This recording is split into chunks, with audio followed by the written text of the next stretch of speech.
enfermedad de von Gierke. A manera de introducción, ¿qué es la enfermedad? Es una deficiencia en la enzima catalizadora glucosa 6-fosfatasa. Es la encargada de desfosforilizar la glucosa 6-fosfatasa en el hígado para su liberación al torrente sanguíneo y distribuirla por todas las células.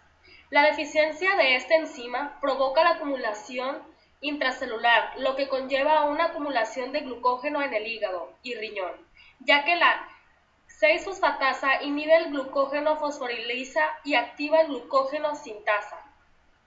Como consecuencia, el cuerpo no puede descomponer el glucógeno en energía, es decir, provoca una hipoglucemia grave tras pocas horas de ayuno y debilidad general. También conocida como enfermedad de depósito de glucógeno tipo 1A o glucogenosis tipo 1. Incidencia. Se estima en 1 de cada 100.000 nacimientos y se transmite de forma autosómica recesiva. Esto quiere decir que tanto el padre como la madre deben transmitirle el gen mutado para que éste se manifieste. Diagnóstico. El diagnóstico de la glucogenosis y el posterior identificación de la deficiencia enzimática concreta se deben efectuar mediante los siguientes procedimientos.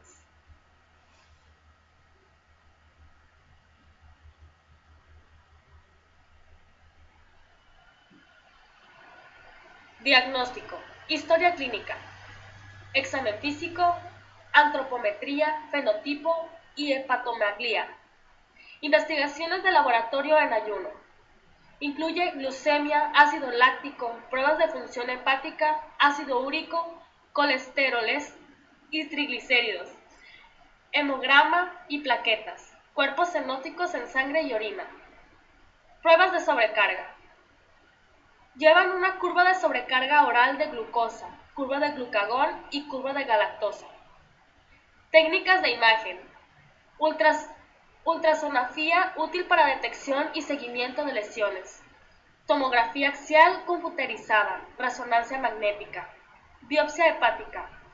Incluye un estudio histológico o confirmación de aumento del glucógeno, valoración de presencia de grasas, identificación de fibrosis. 6. Diagnóstico bioquímico. El diagnóstico de la glucogenosis hepática. Y por último, estudios genéticos. Diagnóstico clínico bioquímico. Se hace mediante el hallazgo de hipoglicemia, hiperlactemia, hipertrigliceridemia, hipercolesterolemia y hipericemia. Como ya se mencionó anteriormente, en el diagnóstico bioquímico es necesario una biopsia hepática idealmente no congelada. Diagnóstico prenatal. En un principio, si se es posible realizar un diagnóstico prenatal a partir de una biopsia del hígado del feto. Las técnicas utilizadas para el diagnóstico prenatal de otros trastornos, tales como el estudio del déficit enzimático de las vellosidades crónicas del líquido amniótico, no sirven para detectar el déficit de enzima glucosa 6-fosfata, por lo que el diagnóstico prenatal vía análisis enzimático se complica enormemente para la glucogénesis tipo 1. Hablado de los métodos de diagnóstico, es hora de analizar los métodos de tratamiento para esta enfermedad. Terapias. Terapias paliativas. Pueden distinguirse métodos comunes entre los tipos 1A y 1B. Las primeras se refieren principalmente a aspectos nutricionales, mientras que las segundas se centran en el control y la prevención de episodios infecciosos. Terapias en fase de investigación. Tanto la terapia de sustitución enzimática y la terapia genética. En el campo de la enfermedad de von Gierke, la terapia de sustitución enzimática como la terapia genética se encuentran en fase de investigaciones iniciales. Materiales y métodos. En 22 casos se efectuaron estudios histicoquímicos de muestras obtenidas por punción del hígado. Como ya se mencionó, la glucogenosis constituye a un grupo de enfermedades producidas por fallas enzimáticas del metabolismo del glucógeno, ya que se tratan de condiciones poco frecuentes. Los médicos pueden encontrar dificultades en el diagnóstico, así como en el manejo y seguimiento de los pacientes, por lo que se analizarán la historia de diferentes pacientes como diagnóstico de glucogenosis. También se practicaron pruebas de tolerancia a la glucosa con glicemias y lactacidemias. Resultados. De los 22 niños estudiados, que son 15 hombres y 7 mujeres, en esta tabla 1 se han distribuido los enfermos según la edad que tenían al consultar por primera vez, lo que el 75% de los casos ocurrió antes de cumplir a los 3 años. En 7 casos existían antecedentes familiares de glucogenosis. En 6 se trataba de hermanos con la misma afección. Examen físico. Los principales hallazgos en el examen físico aparecen resumidos en la tabla 2. En todos los casos se pudo confirmar la existencia de hepatomegalia de gran tamaño bajo el reborde costal. Se trataba de aumentos difusos del tamaño. Existía entre 13 de los 22 pacientes. Finalmente, 5 tenían hipotonía muscular y solo 4 con retraso psicomotor leve o moderado. Relación talla-peso. Casi consistentemente existe una baja de talla con respecto a la edad, pero solo en la mitad de los casos el peso era insuficiente para la talla, hecho que no se comprobó en los mayores de 3 años. Examen clínico. Se han efectuado distintos exámenes de laboratorio y han sido sintetizados, donde se describen como normales o anormales según los resultados. En la mayoría de los casos, con una excepción, se comprobó hipoglicemia en ayunas de intensidad variable, la que llegó incluso en ocasiones a valores no detectables. Para que analicemos cada uno de los tratamientos de forma específica. Alimentación por vía oral.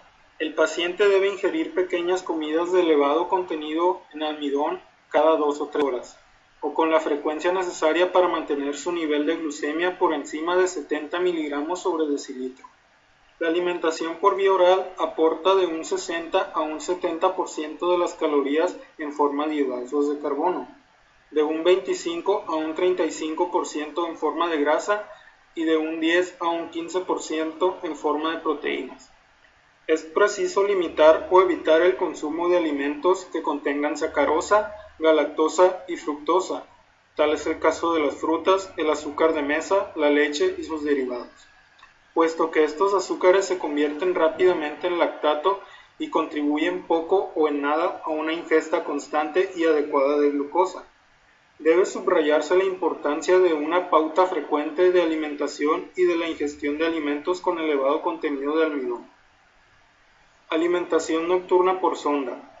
La alimentación nocturna por sonda precisa de la administración de glucosa a una velocidad que reduzca la necesidad hepática de producir glucosa, obviando así de forma eficaz la función fundamental de la glucosa 6-fosfatasa ausente. Para los afectados por la enfermedad de Bonnier, el ajuste de la velocidad de alimentación por sonda para alcanzar un nivel igual o ligeramente superior a la velocidad normal de producción hepática de glucosa resulta un factor fundamental en el control de los niveles sanguíneos de lactato. La administración de glucosa a una velocidad de 8 a 9 miligramos por kilo de peso corporal previene la hipoglucemia y reduce al mínimo la acidosis orgánica en la mayoría de los pacientes con glucogenosis tipo 1. Tratamiento con almidón de maíz. En niños mayores, adolescentes y adultos puede emplearse el almidón de maíz no cocido como alternativa de tratamiento eficaz para pacientes con glucogenosis tipo 1. Se ha demostrado que la ingestión de 1.75 a 2,5 gramos de almidón de maíz por kilogramo de peso corporal cada 6 horas aporta de 5 a 7 miligramos de glucosa por kilogramo de peso corporal. Esto mantiene un nivel de glucemia relativamente constante, siempre que la glucemia inicial fuese normal. El tratamiento a largo plazo con almidón de maíz ha resultado tan eficaz como la alimentación nocturna mediante una sonda nasogástrica en cuanto a conservación constante de los niveles de glucemia y restitución del crecimiento normal. Así, inicialmente no se recomendaba el tratamiento con almidón de maíz para los lactantes o los niños pequeños, ya que se creía que los niveles propios del adulto de amilasa pancreática, una de las dos enzimas necesarias para la hidrólisis del almidón, no se alcanzaban hasta los 2 o los 4 años de edad. Tratamiento de glicosade. Fue desarrollado por Vitaflo. Se desarrolló en 2006 los primeros estudios sobre su eficacia. Durante un periodo nocturno se encontró una mejora en la normoglucemia durante más tiempo. Tratamiento hepático. Se trata solo en pacientes que respondan a un tratamiento dietético y este corrige la enfermedad pero no la neurotropenia. Neurotropenia. Estas son alteraciones de los neutrófilos, que son los que controlan el metabolismo. En estos casos se acude a la actualización en fase de investigación. Tanto la terapia de sustitución enzimática como la terapia génica se encuentran en estados de investigación aún muy incipientes. Terapia enzimática. Consiste en responder en el hígado la enzima que falta, la glucosa 6-fosfatasa. Es muy difícil hacer llegar una enzima producida por el laboratorio a un lugar adecuado de la célula para que ahí realice su función. Terapia génica. Se prepara un gen en laboratorio y luego se coloca en el lugar adecuado para que éste sintetice la enzima glucosa 6-fosfatasa. La dificultad en este caso estriba en conseguir que los genes utilizados se mantengan a un nivel terapéutico y por un tiempo prolongado, y por otra parte, en prevenir la respuesta del sistema inmunológico para que ésta no impida la transferencia de los genes. Terapia celular. Consiste en introducir en el hígado del individuo células madres hepáticas de un individuo adulto, lo que lleva menos riesgo que un trasplante hepático. Los primeros resultados observables demuestran una corrección en los niveles de glucosa sanguínea, con ausencias de hipoglucemia e incluso la posibilidad de tener una dieta normal y una vida normal. Como punto final, y habiendo estudiado, investigado y analizado cada aspecto de esta enfermedad, podemos decir que las enfermedades de depósito de glucógeno, a pesar de ser poco comunes, los avances tanto médicos como tecnológicos han ido creando tratamientos más efectivos y menos invasivos para los pacientes que sufren de estos trastornos genéticos y enzimáticos.